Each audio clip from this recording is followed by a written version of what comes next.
बिस्मिल्लाहिर्रहमानिर्रहीम। अस्सलाम वालेकुम दोस्तों, एक और गाड़ी की रिव्यू आज देने वाला हूँ मैं आप लोगों को। 2009 अल्ट्रस एस आर एडिशन है दोस्तों। एस आर का मतलब है कि सनरूफ बेस में आपको कंपनी फिटेड मिलती है। गाड़ी इंतहाई साफ़ सुथरी है, इसकी लुक और इसकी जो शेप है वो भी काफ़ी खूबसूरत है। बहरहाल इसकी डिटेल आप लोगों के साथ मैं शेयर करता हूँ। 2009 लाहौर रजिस्टर वाली गाड़ी है दोस्तों। टोटल जेन्युइन गाड़ी है, यानी बम्पर टू बम्पर जेन्युइन गाड़ी है दोस्तों। आज से तकरीबन 3 से 4 साल पहले ये वाले मॉडल आपको ज़्यादा से ज़्यादा 14-15 लाख रुपए में मिलती थी। पर दोस्तों गाड़ियों की इतनी प्राइसेस बढ़ गई हैं कि आजकल पुरानी से पुरानी गाड़ी भी आपको लाखों रुपए की मिलती हैं। बहरहाल दोस्तों ये आज मार्केट प्राइसेस जो है वो इंक्रीज़ हुए हैं, जिसकी वजह से पुरानी गाड़ियों के भी प्राइसेस आगे चले गए हैं।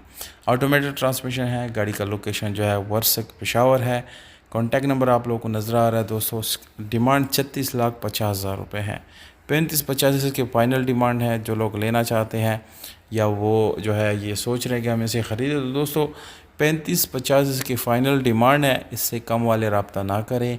36-50 डिमांड है। ऑलरेडी इसमें जो डिस्काउंट है वो यहीं से हमने कर दिया है। अब जो सीरियस बायर्स है या जो वो गाड़ी लेना चाहते हैं उनसे मेरी गुजारिश है कि आप गाड़ी को आसानी से ख़रीद सकते हैं। नंबर आप लोगों को दिया हुआ है डिस्क्रिप्शन में भी, और यहाँ पर आप लोग स्क्रीन के ऊपर भी मैं दे रहा हूँ। तो जो लोग लेना चाहते हैं बिल्कुल आप जो है मोस्ट वेलकम है।